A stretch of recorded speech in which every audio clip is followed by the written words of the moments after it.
Are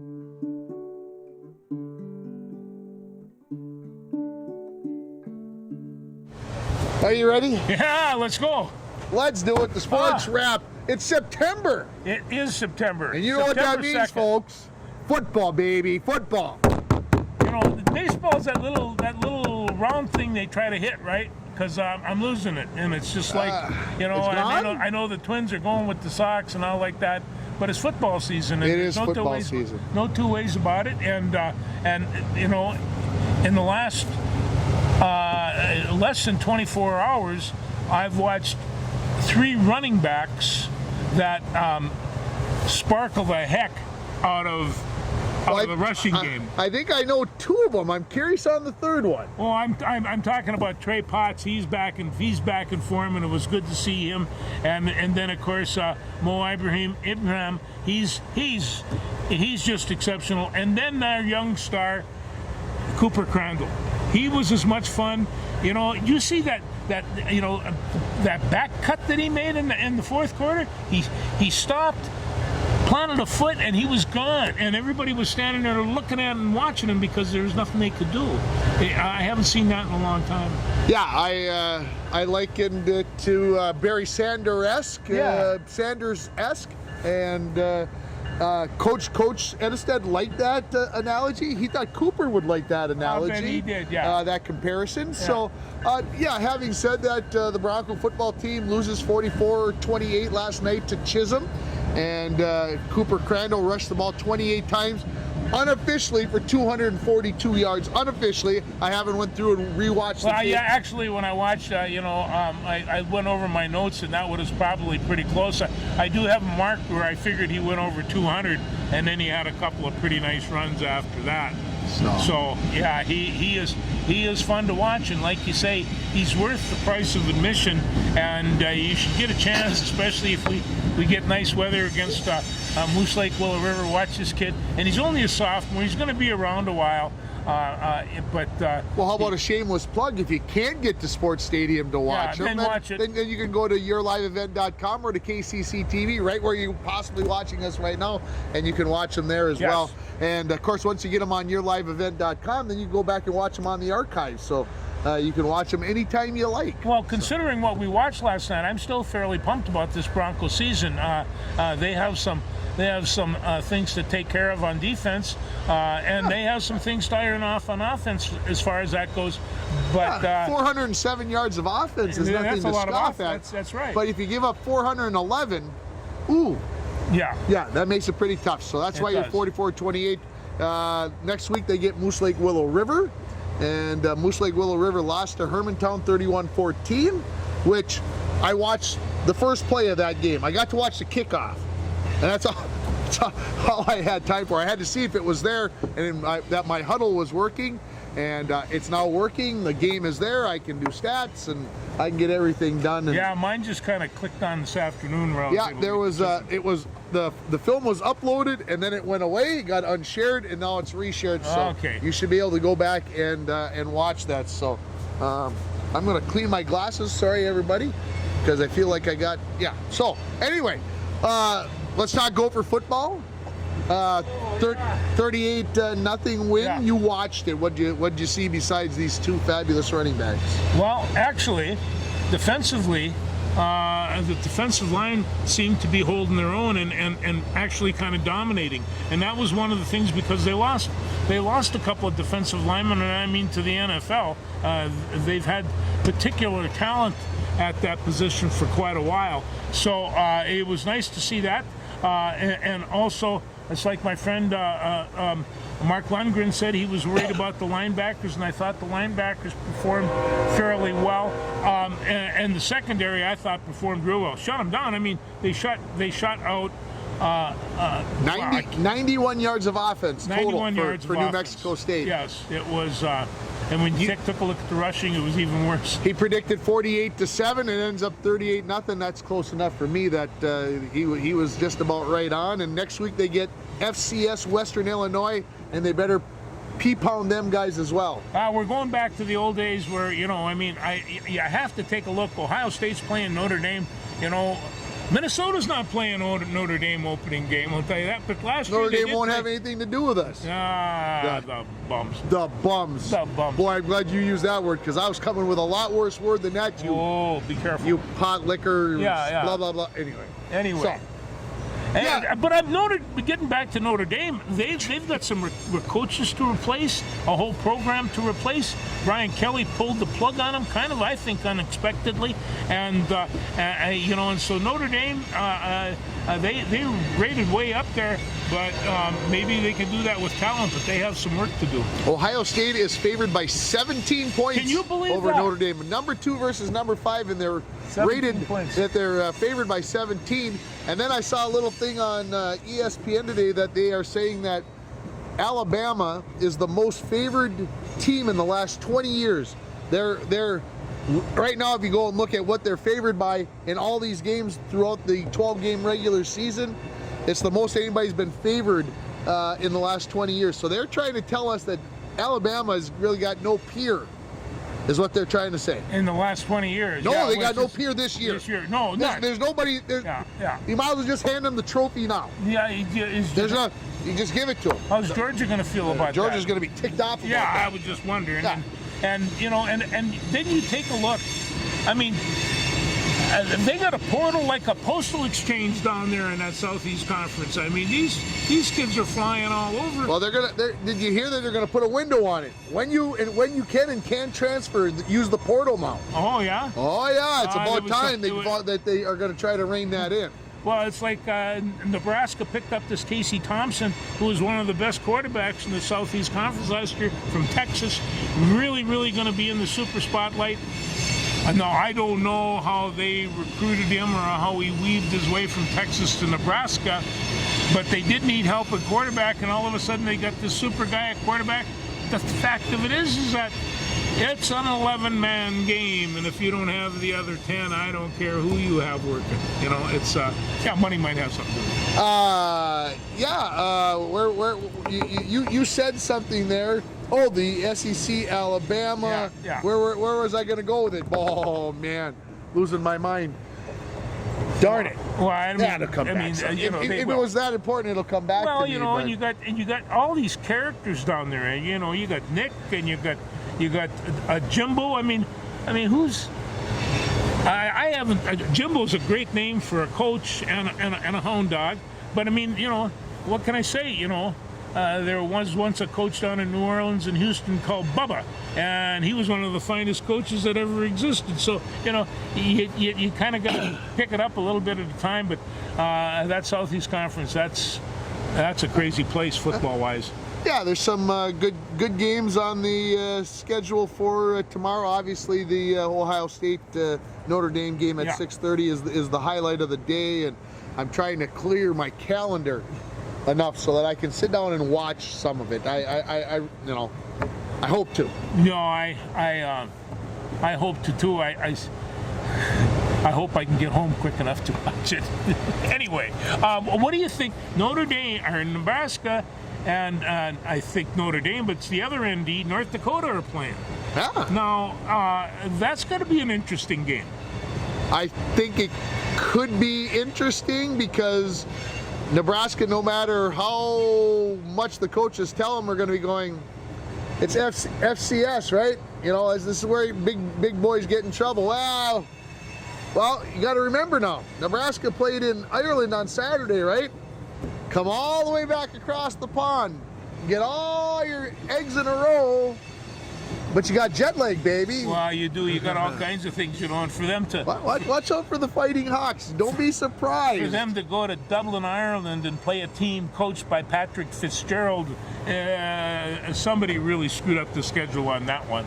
Well, No two ways about it. did they put the the swiping machines down because they had to give away free beer in Ireland because the machines weren't working, so they just gave out free beer. And it was kind of funny watching the guys with the cornheads, in Ireland, and actually the Irish, they kind of like football a little bit, and they get gussied up as well. So Why not? Why not? Yeah, it's Who fun for doesn't them. like Who doesn't like football? If you don't like football, you're nuts. Yeah, you gotta anyway. be nuts. Did you do any watching of your Bulldogs from the football game that they beat with Southwest Minnesota State last night? No, I haven't found it. And I didn't record it, which really upset me because that should have been.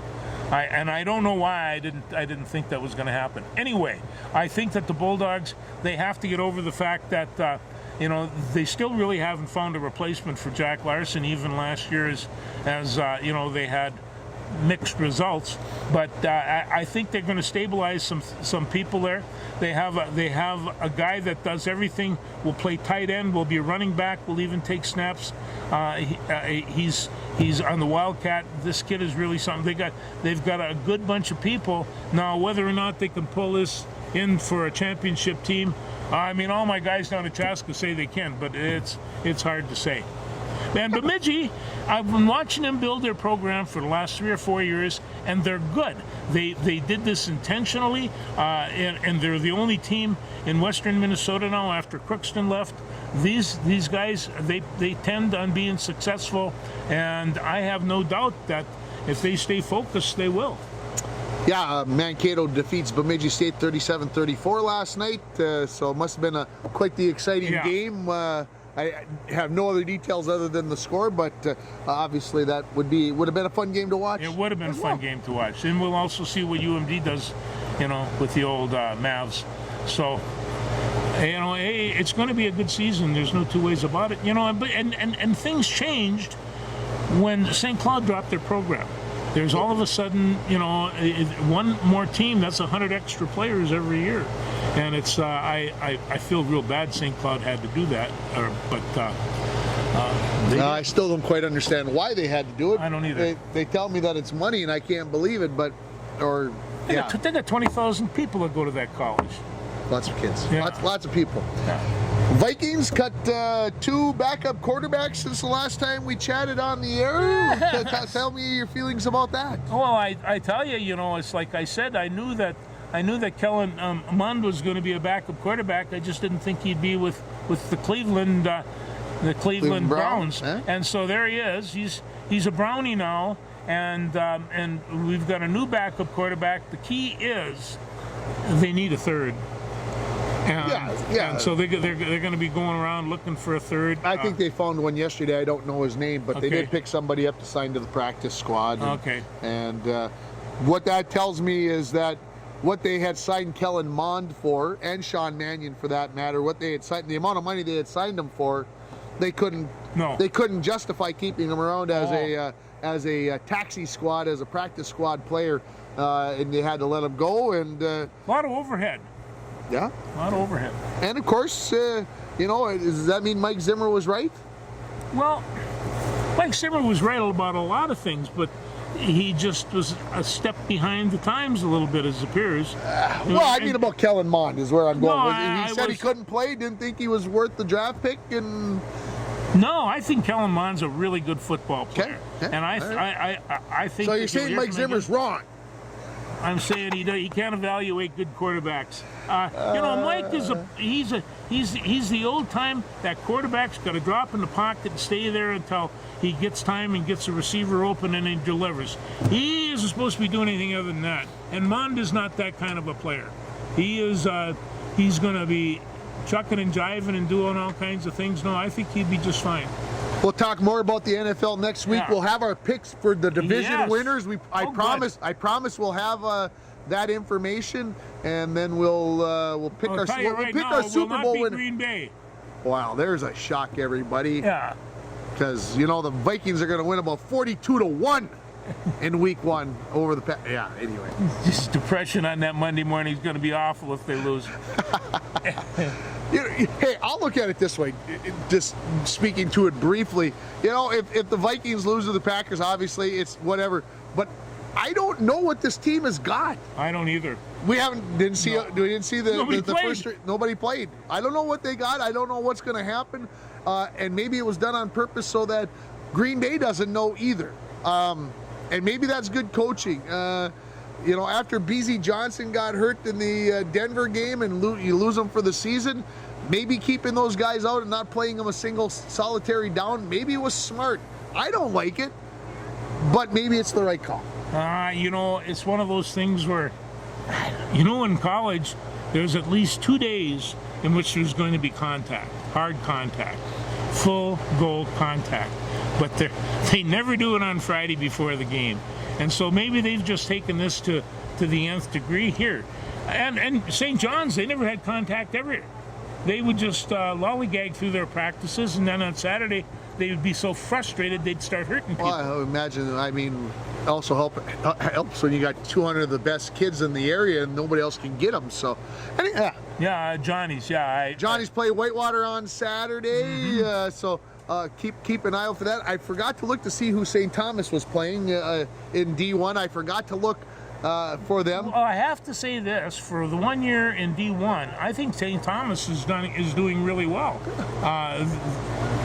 They've got money, they're baby. a victim of their own success, and they have a lot of cash, and they're bringing in great coaches and started a new Division I program. The U has had kind of open picking for all those years, and that's not the case anymore. You take a look at that roster for St. Thomas, lots of Minnesota boys. Yeah, lots of Minnesota boys, and probably lots of guys that used to play with the Gophers, and all they got to do is transfer down the street a couple of blocks, and they're home again. And St. Thomas has this other thing that they offer that a lot of people overlook: pretty good education. And so we don't like to say that in front of the Tommies because they get a little prideful on those kinds of things. They do. Yeah. So, okay, we're anything else football-wise that we should discuss? Am I missing anything? No, I just think that the Gophers they've got a great running attack. They're going to show this running attack on all the new game and all the games that they play against non-Big Ten teams. And then prior to this, they're going to be a ball control running, just like they should be. Kind of football that I like. Yeah. And I have to say that Army's game is. I was going to say, who does Army got? San Antonio. San Antonio. They got football in Texas? Yeah, they do, and it's hot too. It's hot. It's hot down there. Very warm. I one time asked Bronco Jr., you at Notre Dame, you must have played in some heat somewhere, and he stopped and he looked and he thought and he looked. Rice University, and all of a sudden he dawned on it. I think that they played a game, 1957, 1958, in Rice University, when it was hot. And, and you can see this happen, but we were worried about that heat last night. They did take some water breaks and such, but after that sun went down, it got beautiful. Yeah, I didn't think it was a bad night for football at all. Once that sun went away, that was the key. That was the key. Now let's talk Twins. Yes. Since we last spoke, this is Friday, by the way, folks, here in fabulous downtown. Billy Hamilton is coming to play. Who? Billy Hamilton. Who? He can run like the wind. And who does he play for? He's Minnesota Twins now. Well, where's he from? He played for St. Louis. He played for Cincinnati. He played for. He's 30 years old. He's played for every minor league. He has sometimes a little bit of trouble. Hitting the ball? Hitting the ball. Oh. And but once he gets on base, woo, hell on wheels. So Billy Hamilton is fun to watch. You'll like Billy. All right, I'll go along with you. Twins have won 5 of 6. Unfortunately, lost the last game to the Bo Sox on Wednesday. A game that they lost 6-5 and had 2 on, nobody out in the bottom of the 9th inning, down by a run, and couldn't get one in. So some frustration there. But obviously, when you've won 5 out of 6, and the game before they won, Gordon got a grand slam. Yeah. Well, hey, I'm telling you, fans love those grand slams. They think that smells like victory, and so a lot of times leads to that. It does, yeah. Sure. And so, hey, I think that they're still. What are they? They're a game behind. Game behind Cleveland. Game behind Cleveland, and so they're in. Of course, Chicago. Cleveland maybe has woke up a little bit over the last week or so, but the only thing Chicago's got going for it is really good pitching. Is that a factor? Could be. Yeah. Could be. So the Twins play 3 in Chicago starting tonight, then go to New York to play the Yankees for 3. Yeah. And then take on Cleveland 7 times in the 10 succeeding days. And once that all is said and done on about the 17th of September, 18th of December, or September, excuse me, not December, September, pardon me. Once we get to about the 18th of September, we're going to have a pretty good taste, a pretty good idea of where the Twins are going to lie. And I have a feeling it's going to be in a good spot. Oh, I think so too. And you know, and they still have pretty good pitching staff. Even though we were scared out of our bejeebers last week. Yeah, well, you know, they faltered. Everybody's got those little hiccups. Yeah. Just ask the New York Yankees. They've been hiccuping for weeks. Yeah, and their boy Aaron Judge, he's yeah, he's only got 51 home runs. 51. He's hiccuping pretty good then, isn't he? He's a bum. Yeah. Yeah, on pace to hit about 63 or 64, so that's a good clip. Hey, Yankee pinstripes are supposed to hit that many. That's their legacy. Albert Pujols up to 694 career home runs. Albert. He apparently has said, no matter what it is at the end of the season, he's done. If he doesn't get to 700, he doesn't get to 700. I'd like to believe him, but I can't. Yeah, you know. I think if he was at 699, I think he'd come back next in the springtime. In the springtime, wouldn't play a game in spring training, go down, take a few cuts, and in the first game hit a home run and say, bat drop, I'm done, I'm over. It's 700. Well, you know, this thing, I think what you got to remember about Albert Pujols is he's number one. He's truly an honest man. He's been man of the year in Major League Baseball for a number of times. He does all kinds of things for all kinds of people, and not to mention, you know, in his home country, with Dominican Republic, is that where he's from, or? That's possible. And I'm not sure. And he does all these great things. And you know, when he went out to California and left the Cardinals, that not only broke the Cardinals' hearts, it broke his. He had a hard time even making the transition because, you know, he died and lived a Cardinal. And now they made the rules right and opened up the DH so he could go home. Yeah, now he can go home. Yeah. Hey, a good DHer. That's remember we had Jimmy Tume? He could could launch the ball. Huh? Yeah. Yeah, Astros the best team right now in the AL, and the Dodgers still the best team in the NL. Although the Mets took 2 out of 3 from the Dodgers. They did. This past week, so. Well, the Mets got good pitching too, and so, you know, this is they're tight, and I mean, but the Dodgers have, you know, in my mind, in the last few years, the biggest mistake in trades was Mookie Betts. And all of a sudden, he went to Los Angeles, and Los Angeles went up there, and Boston went there. And it was just like, you shouldn't have got rid of him. Yeah, well, you know, everybody makes their choices and things happen, right? Yeah, I guess. Anyway, I watched him play the other day against the Mets, and I thought, and actually he was 1 for 3, and I thought, you know, he's still probably the best baseball player that I have in my lineup. Wyatt Ulrich missed a couple games this week with an illness, sore throat, runny nose, whatever else. Comes back on Thursday night, 2 for 3, 2 walks, scores a couple of runs. But it didn't matter. The Canaries have lost 9. And before Wyatt got back to them, they had lost 10 in a row. So if you look at it, in the last month, I think they're like, I didn't count it up, and this is an approximation, folks, but I think in the last month, I think they're like 3 and like 22. So, you know, just looking at the Whirlwind Tour. The Whirlwind Tour that he had this summer. He went from Sioux Falls to San Antonio to Fort Wayne and back to Sioux Falls, all in a matter of a month? A month. Yeah, that would be confusing. What town did you wake up at today? Yep. Yeah, tough to deal with. So the Canaries heading for Winnipeg, where they'll play tonight, their last 4 games of the season, and then Wyatt will get to go back to work. Right, Wyatt? You're gonna go back to work in the cities, right? I thought he was working now. Wow, no. Baseball's a game, baby. That ain't working. Yeah. Come on. Yeah. It's a summer dream. My mother used to say, I says, football's starting. Time to go back to work. Football's not work to you. Oh, yeah? Yeah. Exactly. Yeah. So, all right. Anything else baseball-wise we need to?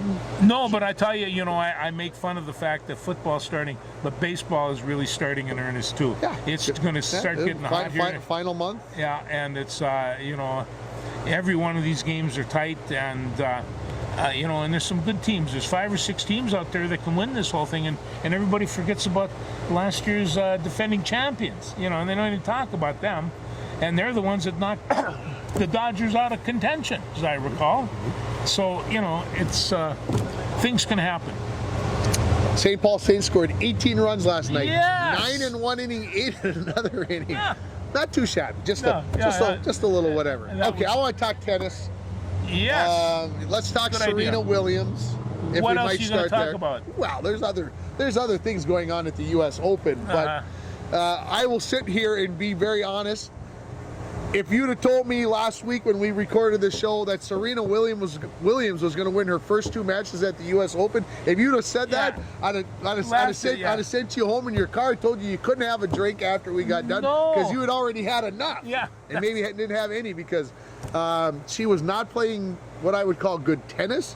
And I will say this, you and I were on the phone when she was playing on Monday night in the first 5 or 6 games, and she wasn't playing very well there. No. But by gosh, she found a way to win in 3 sets, and then she wins again, and now she plays on Friday night again. And of course, every superstar that has a way to get to New York City is finding a way to get a ticket at Flushing Meadows to get a seat.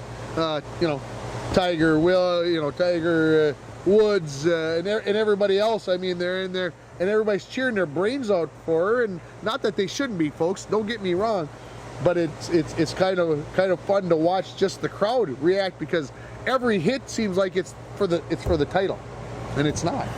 No. Well, maybe it is for the title because she needs to win, right? No, she came back in the first round and then actually in the second round too. But she's in there. She's really fun to watch. Diamond-studded shoes. Can you believe this? It's kind of tough when people won't even park, and then so that they don't have to be on TV, so they don't have to walk behind the camera. Because they don't want people to know that they're here at the mute. Yeah, we tell everybody anyway. We tell what the heck. So, anyway, USO. Yeah, Williams.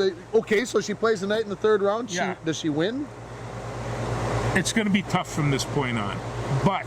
Well, she played the number 2 player in the tournament the other night and won. Yeah. So, but it's I tell you, she lost the doubles with her sister yesterday, and I'm thinking maybe that might have been a nice day for rest. And all those tennis players go out and they work out every day anyway to keep the muscles loose so they don't get bound up and they go play. So the double sometimes is a good thing.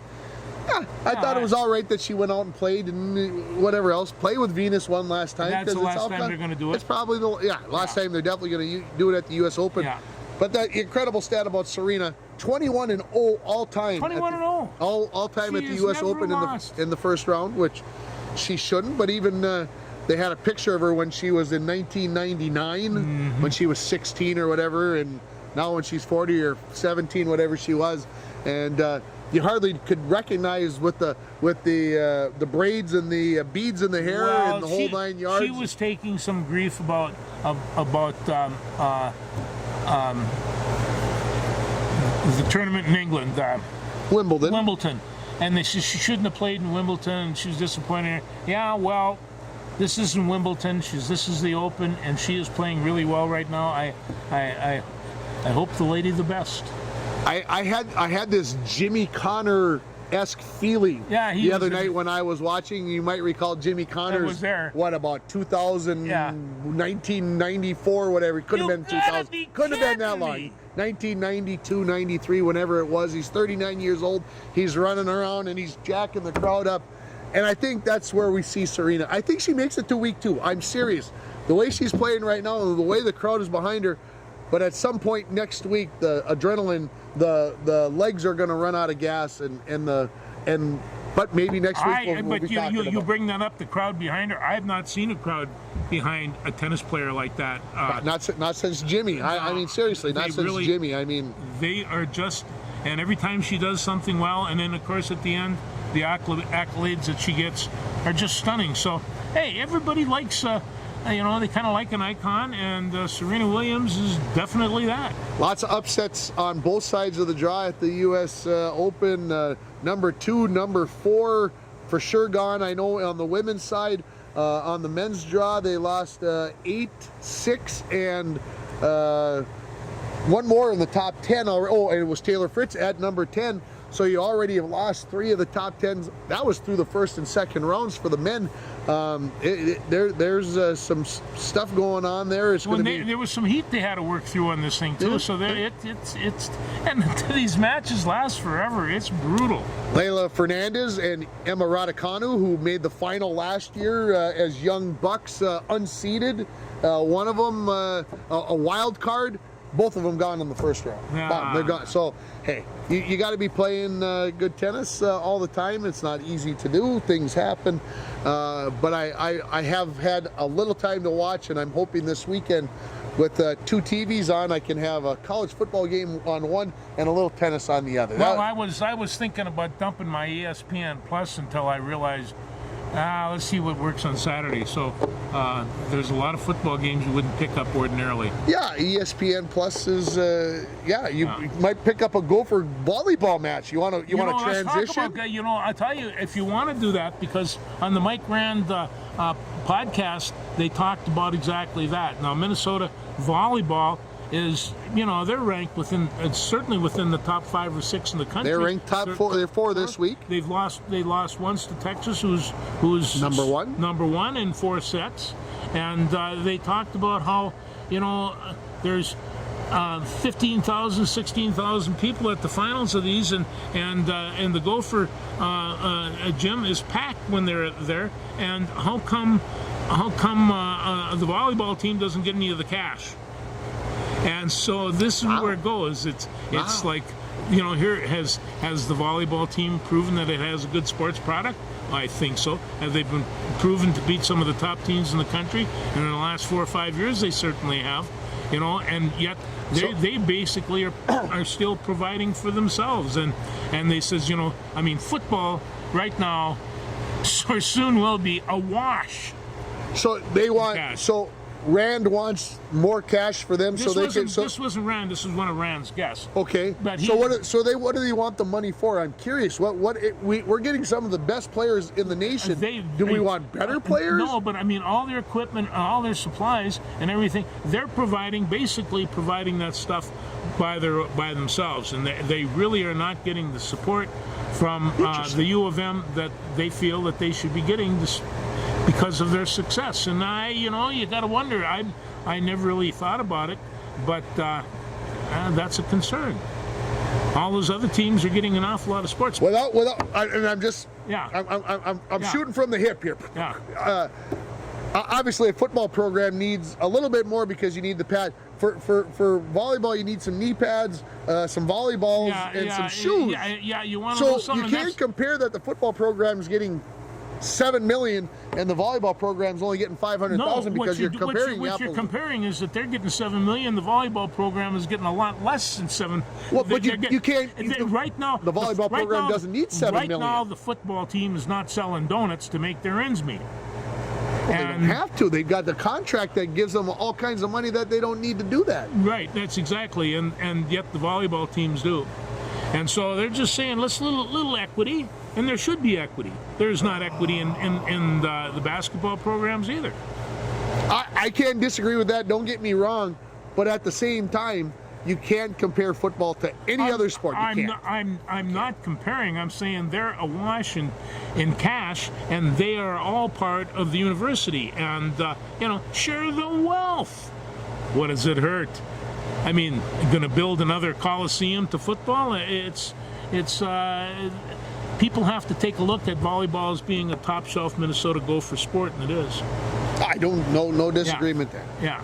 All right. So without, like I said, you might have even got me to go listen to this podcast because now I'm fired up. I'm ready to. Yeah. No, it's a good one. Oh yeah. No. Yeah. Give you a roundhouse. Actually, he come across and he says, "I did this show because, and did this story because nobody knows what goes on in Minnesota volleyball. Nobody does a story about it. Nobody talks about the cash. They never bring it up, and it's just like, and so." There's what they're doing. Sounds like he found an axe to grind when there's They no are axe to be ground. advocating a situation. There's no axe to grind. There was an article in The Athletic that I didn't get to. Do you realize that the head coach at Stanford, Tara Vander Veer, the head women's basketball coach, has a place on a lake in Minnesota? Whereabouts? They wouldn't say in the article. It just said in northern Minnesota. And they were sitting out on her patio in the Adirondack chairs with the dogs looking out over the sunset. And that's all the further I got in the article. So I'm curious to go out and find. I'd only have to pay The Athletic $1 a month probably to read the article. But it's the principle of I don't know. Maybe I'm going to have to break down and do it for a month. Yeah, hold on. Just so I can read the article because I'm curious. Okay. Where else we got? Well, we the Wild traded away Dmitry Kulikov, defenseman, this week to put some more room under the salary cap. And interestingly enough, they thought maybe they had too many defensemen. What the? You can't have too many defensemen, can you? What did they skate 6? They only skated 5, didn't they? Well, they'd like to skate 6, but like they said, they want to be able to play the guys, and they're talking about this Addison kid that they want to bring up and get him an opportunity. So we'll see. But hey, in Guerin we trust, right? That's right. Isn't that the way? He hasn't done us wrong yet. Training camp starts in less than 3 weeks. Oh boy. First preseason game is just over 3 weeks away, and they play Colorado, the defending champions, back to back. See, it's starting to follow now. Fall sports. Yeah.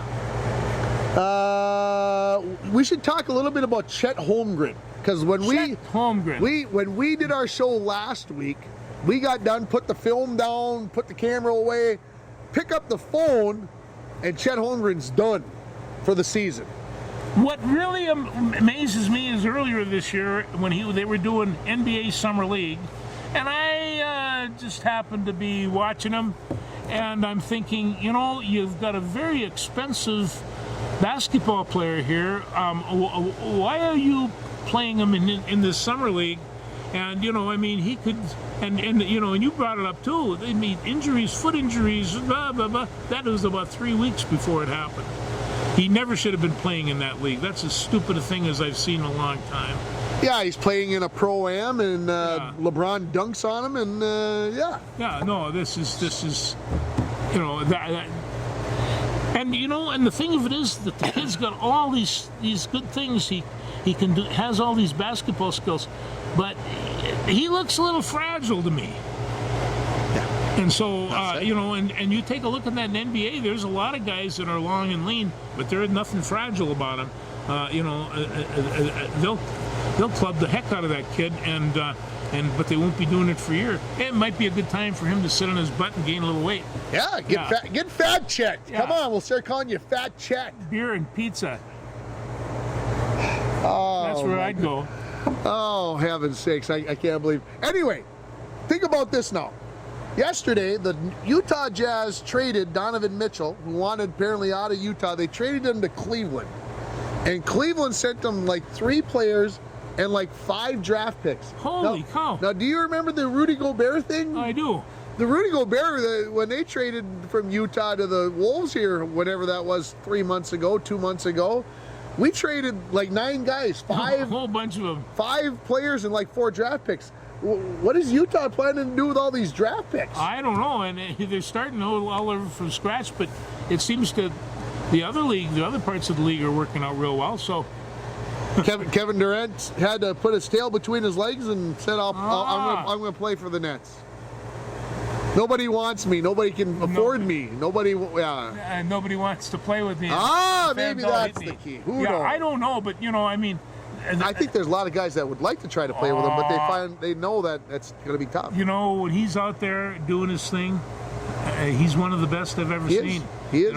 7 foot tall, to be able to run and shoot and gun like that. An amazing basketball player.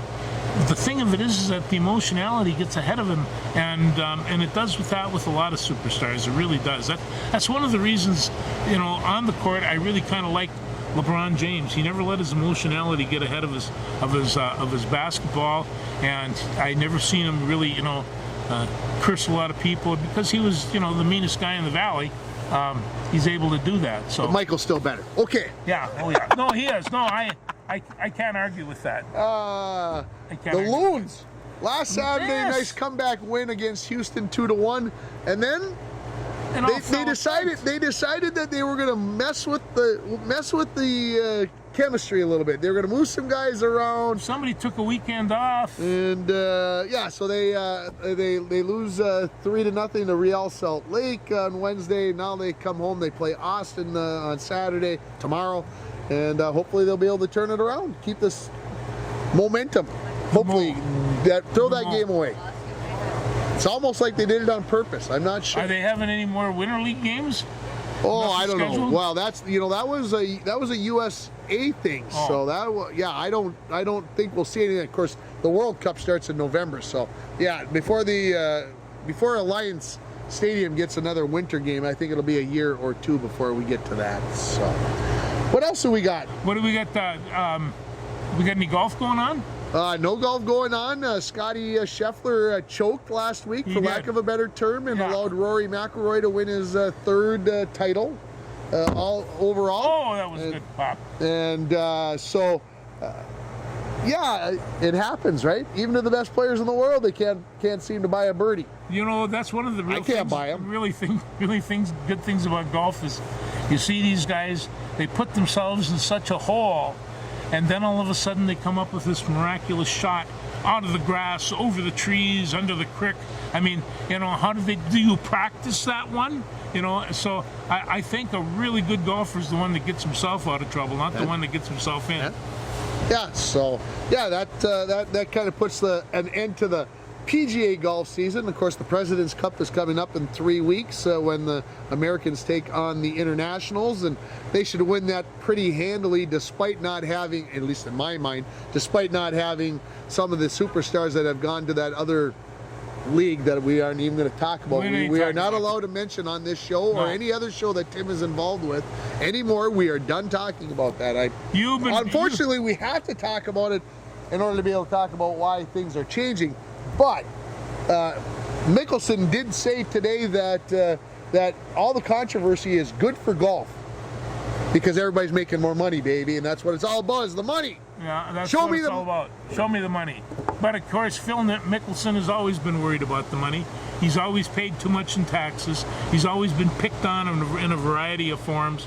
And it's really too bad if he just kind of kept his mouth shut and let his incredible skills do the job, and maybe he wore black all those years for a reason. Maybe. I don't know, but he's not very all the Westerns, guy. that was the bad guy, right? The guy wearing the black hat or the black vest or the whatever, he was the bad guy, right? Oh,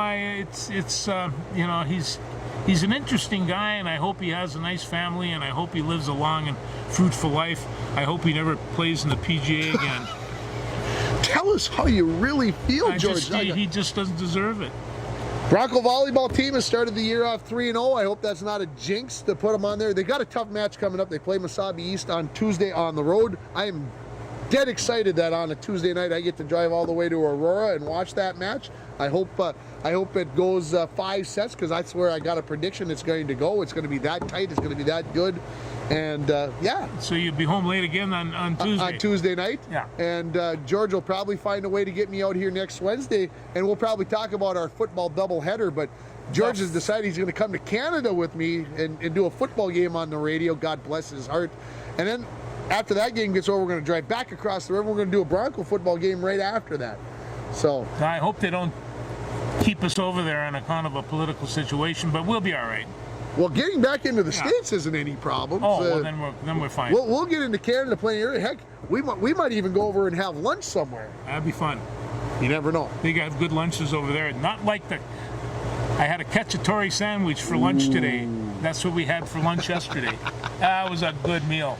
That was a good meal. Yeah. Nothing wrong with Valentini's. In Chisholm. If you're looking for a little Italian. Or your sister-in-law, cousin-in-law, whatever. Sister-in-law? She says, Val's. You're at Val's. Not at Valentini's, you're at Val's. At Val's. Yeah, that's right. So, anything else before we say sayonara and wish everybody a happy Labor Day weekend? Sayonara and have a happy Labor Day weekend. Thanks, everybody.